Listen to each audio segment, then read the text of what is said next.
जय हिंद दोस्तों। स्वागत है आपका माधव क्लासेस में। बच्चों आज है 3 फरवरी और 3 फरवरी से रिलेटेड जितनी इंपॉर्टेंट करंट अफेयर बनती है मैं कुछ क्वेश्चंस आपके सामने लेके आया हूं। जिनमें हमारा पहला क्वेश्चन है, महाराष्ट्र की पहली महिला उप मुख्यमंत्री कौन नियुक्त हुई है? तो हमारा राइट आंसर हो जाएगा बच्चों सुनेत्रा पवार जी। सुनेत्रा पवार जी महाराष्ट्र की पहली उप मुख्यमंत्री नियुक्त हुई है बच्चों। देखिए, NCP leader and Rajya Sabha MP Sunetra Pawar Maharashtra की पहली या नई डिप्टी चीफ मिनिस्टर बनी है बच्चों। महाराष्ट्र की डिप्टी चीफ मिनिस्टर बनने वाली वो पहली वुमेन है। वे 2024 में राज्यसभा से एमपी चुनी गई थी बच्चों। नेक्स्ट क्वेश्चन है, हाल ही में ऑस्ट्रेलियन ओपन 2026 का महिला एकल का खिताब किसने जीता है? हमारा राइट आंसर हो जाएगा बच्चों अलेना रायबाकिना। देखिए, world number 5 Alena Rybakina Kazakhstan की है बच्चों। इन्होंने फाइनल में वर्ल्ड नंबर 1 आरेना सवालेंका को हराकर ऑस्ट्रेलियन ओपन 2026 में वुमेन सिंगल्स टाइटल जीता है। 2025 में मेडिसन कीज अमेरिका ने आरेना सवालेंका, ये बेलारूस की हैं, को हराकर वुमेन्स सिंगल्स चैंपियनशिप का टाइटल जीता है बच्चों। देखो, ऑस्ट्रेलियन ओपन क्या होता है? ऑस्ट्रेलियन ओपन टेनिस का एक प्रेस्टिजियस टूर्नामेंट है, प्रसिद्ध टूर्नामेंट है बच्चों। ऑस्ट्रेलियन ओपन की शुरुआत 1905 में ऑस्ट्रेलियन चैंपियनशिप के रूप में हुई थी। यह सिंथेटिक हार्ड कोर्ट पर खेला जाता है। नेक्स्ट क्वेश्चन है अपना, भारतीय तटरक्षक दिवस हर साल किस तारीख को मनाया जाता है? हमारा राइट आंसर हो जाएगा बच्चों 1 फरवरी को। 1 फरवरी को भारतीय कोस्ट गार्ड दिवस, इंडियन कोस्ट गार्ड डे मनाया जाता है बच्चों। देखिए, भारत में 1 फरवरी को हर साल इंडियन कोस्ट गार्ड डे मनाया जाता है। 2026 में यह 50वां Indian coast guard day celebrate किया गया है। यह दिन इंडियन कोस्ट गार्ड के योगदान को सम्मानित करने के लिए मनाया गया है बच्चों। इंडियन कोस्ट गार्ड क्या होती है? इनका हेडक्वार्टर न्यू दिल्ली में है। यह दुनिया का चौथा सबसे बड़ा कोस्ट गार्ड है। इनका मोटो या ध्येय वाक्य है वयम रक्षामः। इनके डायरेक्टर जनरल परमेश शिवामानी है। ये हैं परमेश शिवामानी जी। देखिए, इंडियन कोस्ट लाइन फैक्ट्स जानते हैं। भारत की कोस्ट लाइन 9 राज्यों से और 4 यूनियन टेरिटरी से गुजरती है बच्चों। इनमें राज्य हैं गुजरात, महाराष्ट्र, गोवा, कर्नाटका, केरल, तमिलनाडु, आंध्र प्रदेश, उड़ीसा और वेस्ट बंगाल। ध्यान देने योग्य बातें हैं बच्चों। यूनियन टेरिटरीज में कौन कौन आते हैं? दादरा और नगर हवेली, दमन और दीव, पांडुचेरी, अंडमान एंड निकोबार आइलैंड्स जो बे ऑफ बंगाल में है, लक्षद्वीप आइलैंड्स, अरेबियन सी। नेक्स्ट देखिए, हमारा नेक्स्ट क्वेश्चन है, भारतीय रेलवे ने 472 किलोमीटर मार्ग पर कवच 4.0 की शुरुआत की है। हमारा क्वेश्चन है, यह कवच क्या है? तो हमारा राइट आंसर हो जाएगा बच्चों स्वचालित ट्रेन सुरक्षा प्रणाली या ऑटोमेटिक ट्रेन प्रोटेक्शन सिस्टम। देखिए, रेलवे सिस्टम इंडियन रेलवेज ने एक ही दिन में कवच 4.0 का सबसे बड़ा विस्तार किया है। यह लार्जेस्ट कमीशनिंग किया है बच्चों, जिसमें 3 अलग अलग सेक्शन में 472 रूट किलोमीटर को कवर किया गया है। नए 3 सेक्शन कौन से हैं? एक है वडोदरा विरार जो 344 किलोमीटर वेस्टर्न रेलवेज को कवर करेगा। दूसरा है मानपुर सारमातानार, ये 93.3 किलोमीटर ईस्ट सेंट्रल रेलवेज को कवर करेगा बच्चों। और है तुगलकाबाद से पलवल 35 किलोमीटर, यह नॉर्थर्न रेलवेज को कवर करेगा। टोटल कवरेज है बच्चों अब कवच 4.0 इंडियन रेलवेज के 5 जोन में 1300 रूट किलोमीटर को कवर करता है। देखिए, यह प्रणाली मिशन रफ्तार के तहत ट्रेन की गति 160 किलोमीटर प्रति घंटा तक बढ़ाने में मदद करेगा और 0 एक्सीडेंट्स का लक्ष्य पूरा करेगी। देखो, ये कवच क्या है? ये कवच इंडियन रेलवेज का बनाया हुआ एक ऑटोमेटिक ट्रेन प्रोटेक्शन सिस्टम है। इसे ट्रेनों की टक्कर रोकने और सुरक्षित संचालन के लिए बनाया गया है। देखो, यह कवच वर्क कैसे करता है? कवच ट्रेन का एक सेफ्टी शील्ड है बच्चों। ट्रैक, सिग्नल्स, लोकोमोटिव्स और डिवाइस लगे होते हैं। ये आपस में रेडियो कम्युनिकेशन से जुड़े रहते हैं बच्चों। अगर ट्रेन रेड सिग्नल क्रॉस करने लगे, 2 ट्रेन सेम ट्रैक पर आमने सामने आ जाएं, तो ड्राइवर ब्रेक न लगा पाए तो कवच सिस्टम खुद से ऑटोमेटिक ब्रेक लगा देता है। ट्रेन की स्पीड कंट्रोल कर देता है बच्चों। नेक्स्ट देखिए, ये पहले इम्प्लीमेंटेड कहाँ किया गया था? देखो, कवच का पहला real implementation south central railway zone में हुआ, मुख्य रूप से तेलंगाना आंध्र प्रदेश पर बच्चों। इंडियन रेलवे स्टेटिंग में रेलवे मिनिस्टर अश्विनी वैष्णव जी हैं, ये हैं अश्विनी वैष्णव जी। हमारा राइट अगला क्वेश्चन है बच्चों, प्रसिद्ध मरु महोत्सव 2026 का आयोजन राजस्थान के किस जिले में किया गया है? राइट आंसर हो जाएगा जैसलमेर। जैसलमेर में मरु महोत्सव का आयोजन किया गया है बच्चों।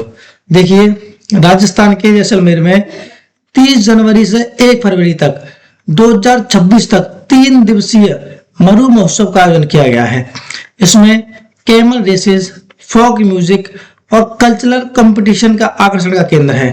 इसका उद्देश्य थार डेजर्ट की समृद्ध संस्कृति को दुनिया के सामने लाना है। हमारा देखो जैसलमेर के बारे में पढ़ते हैं, इसको द गोल्डन सिटी बोला जाता है। इसे गोल्डन सिटी कहा जाता है क्योंकि यहाँ के किले और मकान येलो सैंडस्टोन से बने हैं। सोनार फोर्ट, जैसलमेर का किला जो यूनेस्को में शामिल है, ये वर्ल्ड हेरिटेज साइट में शामिल हुआ था 2013 में। नेक्स्ट क्वेश्चन है बच्चों, चर्चा में रही टिहरी झील किस राज्य में स्थित है? हमारा राइट आंसर हो जाएगा उत्तराखंड। उत्तराखंड में टिहरी झील स्थित है बच्चों। देखिए, उत्तराखंड की टिहरी लेक में एक्रो फेस्टिवल और एसआईबी चैंपियनशिप टिहरी 2026 के दौरान पैराग्लाइडिंग करते समय 2 पायलट झील में गिर गए थे। State disaster response force team ने तुरंत रेस्क्यू ऑपरेशन चलाया था। तो वो टिहरी डैम पड़ते हैं, भारत के सबसे ऊंचे बांधों में से एक है। यह भारत की सबसे बड़ी मैन मेड मानव निर्मित झीलों में से एक है। इसकी हाइट 260.5 मीटर है बच्चों। प्रोजेक्ट का नेम क्या है? Tehri hydro electric project. ये कौन सी नदी पर बनी हुई है? भागीरथी नदी पर। कहां पर? उत्तराखंड में। हमारा नेक्स्ट क्वेश्चन है, हाल ही में ऑस्ट्रेलियाई ओपन 2026 के पुरुष एकल का खिताब किसने जीता है? हमारा राइट आंसर हो जाएगा कार्लोस अल्कराज ने। कार्लोस अल्कराज ने ऑस्ट्रेलियाई ओपन 2026 के पुरुष एकल का खिताब जीत लिया है बच्चों। देखिए, साल में टेनिस के सबसे बड़े 4 टूर्नामेंट होते हैं। पहला होता है ऑस्ट्रेलियन ओपन, ये होता है जनवरी से फरवरी के बीच में। फिर होता है फ्रेंच ओपन, यह मई और जून के आसपास होता है बच्चों। फिर विंबलडन होता है बच्चों, ये लास्ट जून या अर्ली जुलाई, जून के लास्ट में या जुलाई से पहले। ये फिर होता है यूएस ओपन, ये लास्ट मंडे ऑफ अगस्त, अगस्त के लास्ट मंडे होता है बच्चों। ध्यान देने योग्य बातें हैं।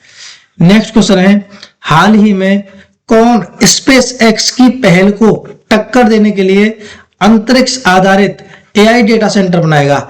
स्पेस एक्स के मालिक कौन है बच्चों? Elon Musk. कौन है? एलोन मस्क है। ध्यान देंगे। देखो, हाल ही में कौन स्पेस एक्स की पहल को टक्कर देने के लिए अंतरिक्ष आधारित एआई डेटा सेंटर बना रहा है बच्चों? राइट आंसर है चीन। तो चीन स्पेस एक्स की पहल को टक्कर देने के लिए अंतरिक्ष आधारित एआई डेटा सेंटर बना रहा है।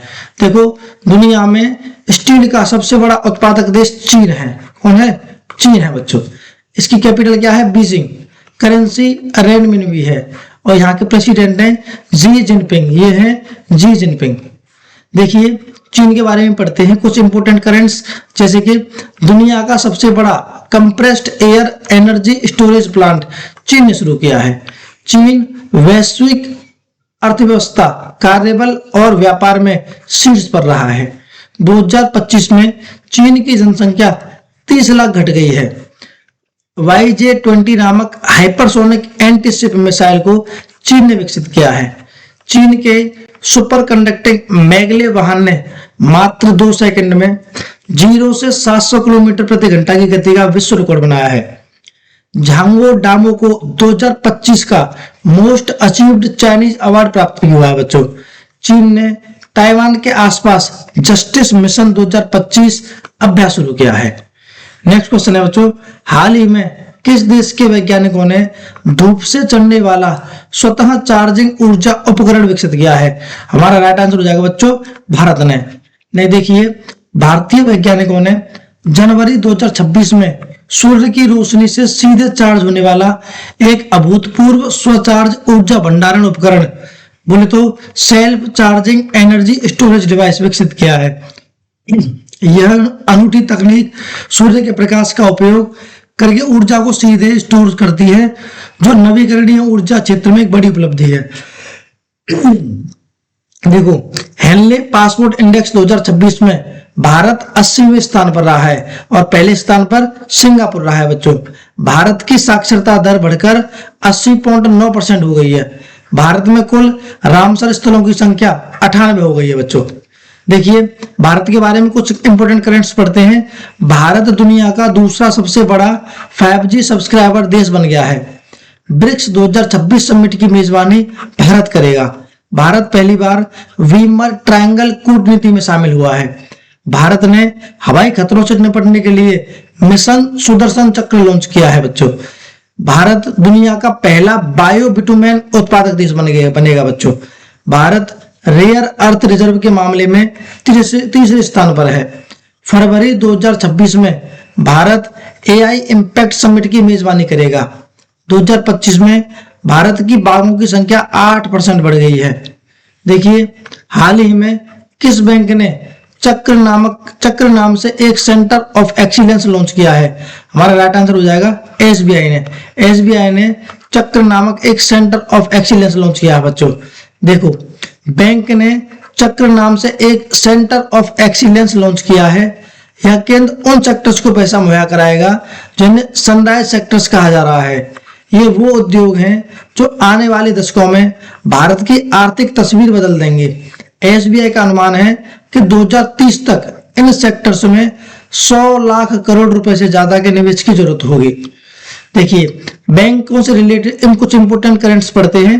जैसे कर्नाटक बैंक ने खजाने 2E रसीद भुगतान शुरू किया है। कर्नाटक बैंक को बेस्ट फिनटेक और DPI अपनाने के लिए IBA अवार्ड मिला है। IDFC फर्स्ट बैंक ने zero forex diamond reserve credit card launch किया है। गूगल पे ने एक्सिस बैंक के साथ साझेदारी में अपना पहला क्रेडिट कार्ड लॉन्च किया है बच्चों। IDFC फर्स्ट बैंक ने गिफ्ट सिटी में अनिवासियों के लिए वैश्विक बचत योजना शुरू की है। SBI के प्रबंध निदेशक अश्विनी कुमार तिवारी का कार्यकाल 2 वर्ष के लिए बढ़ा दिया गया है। DBS को द बैंकर द्वारा वर्ष 2025 का global bank of the year नामित किया गया है। बैंक ऑफ बड़ौदा ने 2025 में भारत का सर्वश्रेष्ठ बैंक का पुरस्कार जीता है बच्चों। नेक्स्ट क्वेश्चन है, हाल ही में किस राज्य में रूसोमा संतरा महोत्सव आयोजित किया है? राइट आंसर हो जाएगा नागालैंड में। देखो, होया नागाएंसिस नामक पौधों की नई प्रजाति नागालैंड में खोजी गई है। नागालैंड में मिशन वाटरशेड लॉन्च किया गया है। नागालैंड के सभी जिलों में वृद्धाश्रम स्थापित किए जाएंगे। नागालैंड में 2 दिन के 22वें राष्ट्रमंडल संसदीय सम्मेलन का समापन हुआ है बच्चों। प्रधानमंत्री मोदी ने नागालैंड के पहले एकीकृत एक्वा पार्क की आधारशिला रखी है। नागालैंड विश्वविद्यालय के 4 संकाय सदस्यों को प्रतिष्ठित विश्व के शीर्ष 2% वैज्ञानिकों की सूची में शामिल किया गया है। देश में महिलाओं के लिए सबसे सुरक्षित शहर कोहिमा बना है बच्चों। नेक्स्ट क्वेश्चन, हाल ही में किस 2 आर्द्र भूमि को नए रामसर साइट के रूप में मान्यता मिली है? राइट आंसर हो जाएगा बच्चों पटना पक्षी विहार अभ्यारण्य एटा में और छारी डांड कच्छ में। देखो, केंद्रीय पर्यावरण मंत्री भूपेंद्र यादव ने 2 नई आर्द्र भूमियों को रामसर लिस्ट में शामिल करने की घोषणा की है। पटना बर्ड सेंचुरी, देखिए यूपी के एटा में स्थित पटना बर्ड सेंचुरी को रामसर साइट का दर्जा दिया गया है। यह उत्तर प्रदेश का 11वां रामसर वेटलैंड है साइट है। यहाँ 178 बर्ड स्पीसीज और 252 प्लांट स्पीसीज दर्ज की गई हैं। देखो, वर्ल्ड लाइफ इंटरनेशनल ने इसे IBA इम्पोर्टेंट बर्ड एरिया भी किया है। देखो, यह रामसर कन्वेंशन या रामसर साइट होती क्या है? यह वेटलैंड्स के संरक्षण के लिए एक अंतरराष्ट्रीय संधि है। 2 फरवरी 1971 ईरान के शहर में 1975 में लागू हुआ था। रामसर साइट भारत में, देखिए भारत ने इस संधि पर 1 फरवरी 1982 को हस्ताक्षर किए थे।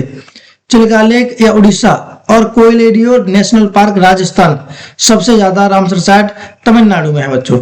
देखिए, इस प्रकार से हमने आज के करंट अफेयर्स को पढ़ लिया है बच्चों। हमारी क्लास सुबह 6:30 बजे आ जाती है। आप लोग क्लास को देखें सुबह और पढ़ें क्लास को शेयर करें और सब्सक्राइब करें बच्चों। अपना ख्याल रखें। बाय।